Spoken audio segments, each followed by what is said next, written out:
Coming up today on Locked On Texas Tech, can the Red Raiders refill their bucket after emptying it out earlier in the week as they look to get right on the road? Headed to Stillwater, we investigate next on Locked On Texas Tech.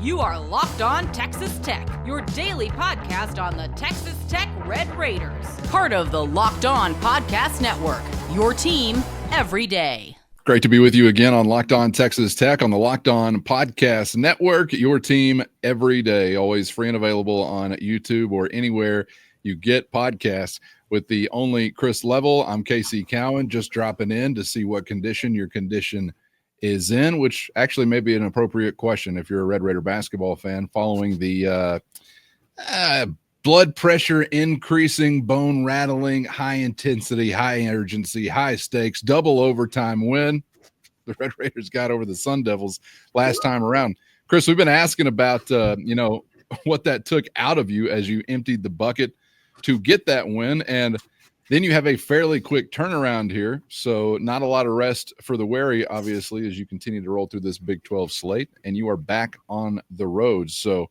one of those settings where while it was a great win, I think in some ways kind of want to don't even let it linger and just kind of reset here and take this one as a business taken care of kind of opportunity, because quite an emotional affair, I would think, and really expended a lot of energy Wednesday night at the USA. Yeah, and that's, as I'm watching this thing play out, I mean, again, maybe it's just like those of us that are, have too much PTSD. You're just like looking for the negative or looking for reasons to worry. And I'm a worrier. I won't live as long as some of you other beautiful people just because I worry about stuff that I can't control. And so I'm like, oh man, can we hurry up and wrap this up? I feel like my guys are going to get tired here. And then that's going to affect us on Saturday. And all. I mean, I'm just already worrying about it as it was. You're thinking ahead. I know, exactly. So stupid. So stupid. Whereas I've got friends of mine that just fly by the seat of their pants, no worries in the world, and all that. And I'm like, I'm so jealous. I'm a planner and a worrier and all these stupid things. But I do think there's some truth to that. Like I said, we'll find out. One, I'll just say this. I expect this game to be difficult and a bit of a grind, and that's the way Oklahoma State will want to play it. I don't know what the environment will be like at all. It's not going to be some hostile environment. It could be the weather's not great in Oklahoma in recent days, and it's cold. It's not like crazy, but it's – so I don't know. And with Oklahoma State just having lost, they're not playing for a ton. However, they are 9-2 at home. They've gotten wins over Kansas State, Colorado, Utah, and Arizona State in that building. So it's not, I mean, this isn't, you can't show up and just go through the motions, or they're going to hand it to you. And they're probably going to be pissed after the way that they lost their game the other night, which was a miracle. They trailed that entire game, took the lead at the very end, and had it essentially won until they didn't. And it took literally a minor sports miracle, a full length of the court pass for about 70 feet, a tip to a shooter who had to make it all within a second and a half. I mean, just absolutely insanity. And as bad as Arizona State must have felt walking off the floor in Lubbock, I can only imagine how Oklahoma State felt. But Coach Lutz has done a good job. They fight. But this will be a grind, I guess is what I'm saying. And we'll know fairly early on whether you have it, whether it's just going to be one of those days. But this is going to be one of those grind it, tough it out, better make your free throws, key moment type scenarios.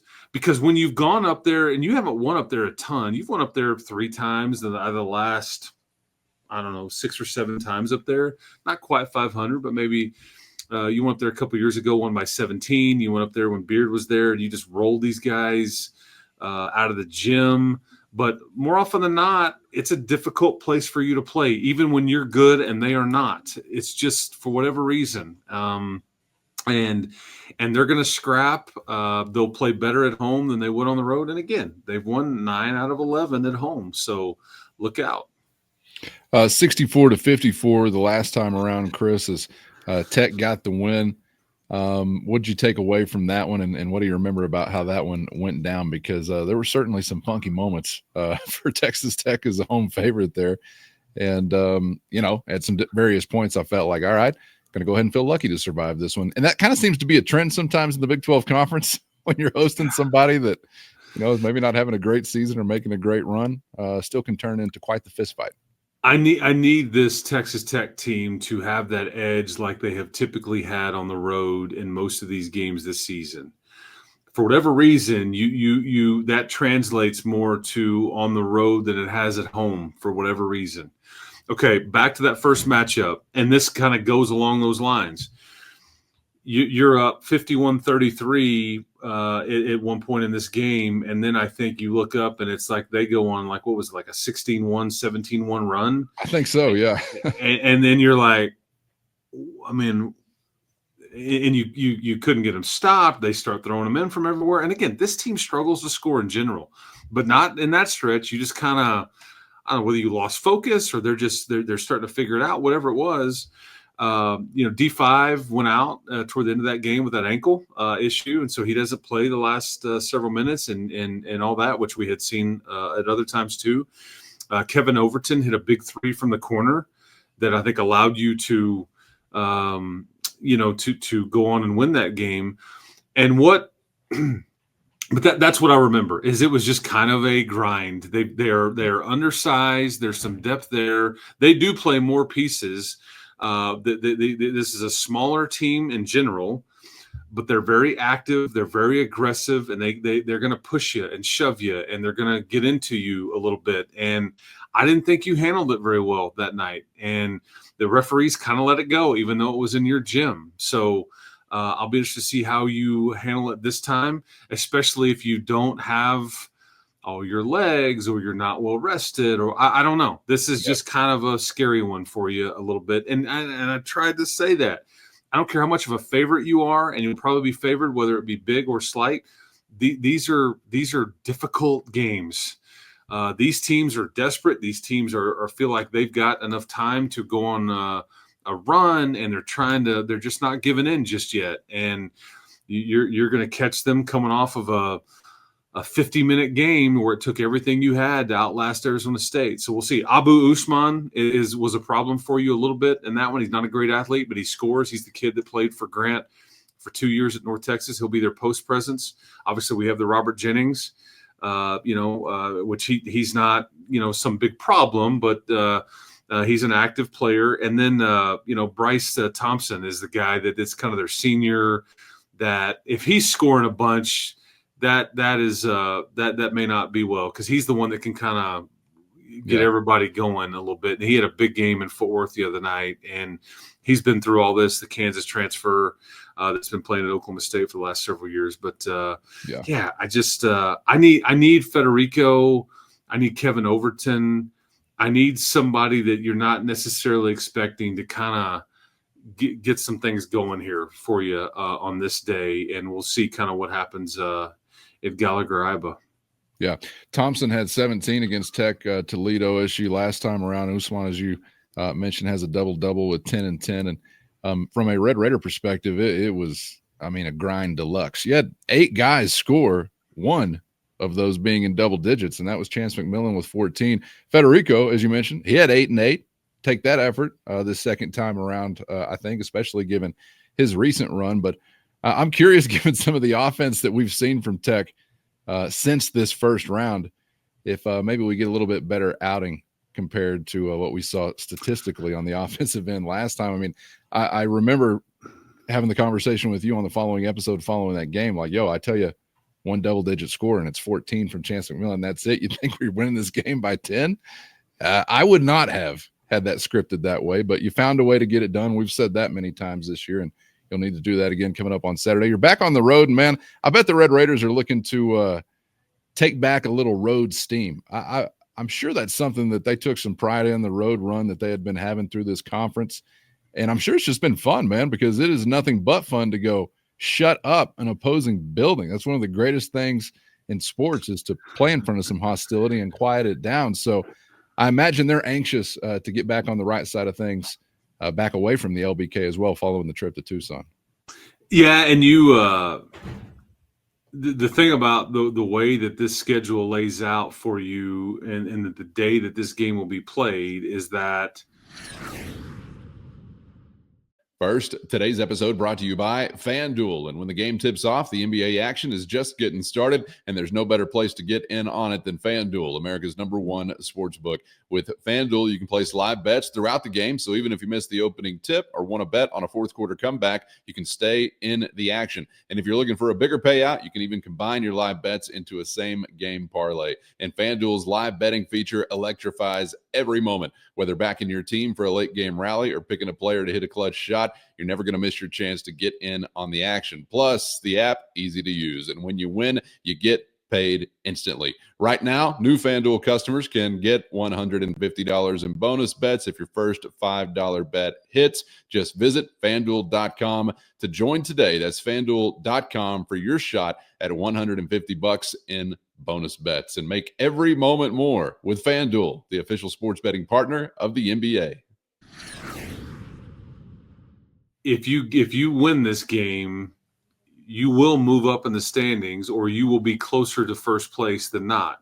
And I say that because Houston and Arizona play each other in Tucson. Somebody's losing that game. And so there's an opportunity for a little movement here if you take care of your business. And so, and like, I mean, you're supposed to want to lose that game. Well, I'm rooting for Arizona to win that game personally. Okay. I want Arizona to win. You're Is that done with standings related or beef? Yeah, related? no, it's not beef related. It's just standings related. This is all about business here. Yeah. You still have another game with Houston. You're done with Arizona, so but Arizona just lost. They just dropped one in Houston. I mean, if Arizona doesn't do it or you doesn't do it, I mean, they're just. I mean, I don't think they're going to go 19-1 in this deal. I mean, I know prior to the game that we were playing, I'm like, maybe they go 20-0. I mean, how insane is it to even say that out loud when we're seeing how hard this deal is? And they've dealt with injury and all that stuff. But we're coming off of a night where JT Toppin went for 41 and 15.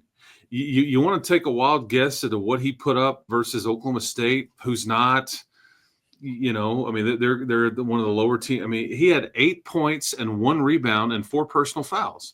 So that's just how so different. 33 fewer points, 11 fewer rebound. Okay. Exactly. And I would say to you, if he goes for 8 and 1 and ends up the game with 4 personals, if this game is played in Stillwater, which it will be, you'll lose.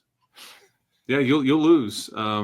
He's got to do a bit more, and here we are. God, Chris, geez, I mean, has he not done enough for you lately? Well, yeah, it's been great, but you get what I'm saying. I mean, I think you need a little bit more. First game against these guys, yeah. Yes, you need a little bit more. 41 was nice. And what's funny is like, okay, remember all the questions we've gotten recently about what's wrong with Fede? Well, in that particular game against Oklahoma State, he had 8 and 8. Yeah, so I just know Usman is going to be a guy that his usage rate would be the right term for it, is as high as anybody in the league. They will throw it to him, play through him as much as any post player in the conference.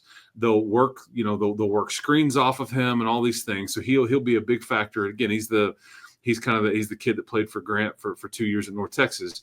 And how that matchup with Toppin and Usman and Jennings and Federico, like your bigs, how that is played will go a long way in deciding how this thing goes. And the other thing that they do really well and better than anybody in the Big 12 is they make more free throws per game than anybody in the Big 12 conference. So for whatever reason, and like we're sitting here telling, JT was in foul trouble. They put you on your heels, they get you to foul, and they struggle to score. So if you turn off the water and don't let them get to the free throw line a bunch and initiate offense that way, they make like 16 or 17 a game. And so can you play without fouling? Can you not put them on the line when it's unnecessary? Things like that. So just as we look at that matchup. Nothing about it going to be easy as the Red Raiders look to get back right on the road. Right.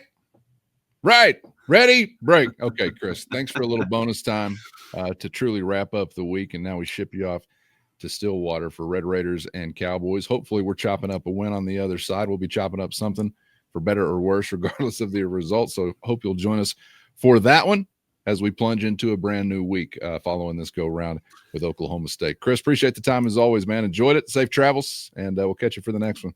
And I hope lots of Tech fans can make their way up to GIA on a Saturday afternoon. If you do go before or after Hideaway Pizza, I wouldn't steer you wrong, people. It's legit. The original is there in Stilly, and chef kisses. So, yeah, anyways, there you go. Guns up, and it's not a pistol. It's a gun, okay? Always has been.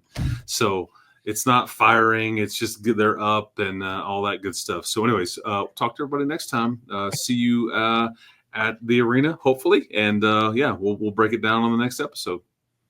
A chef's kiss rating, restaurant endorsement, and firearms clarification. This is why you stay to the end of the show, folks. All right. Thank you, Chris. And thank you, everybody, for being out there.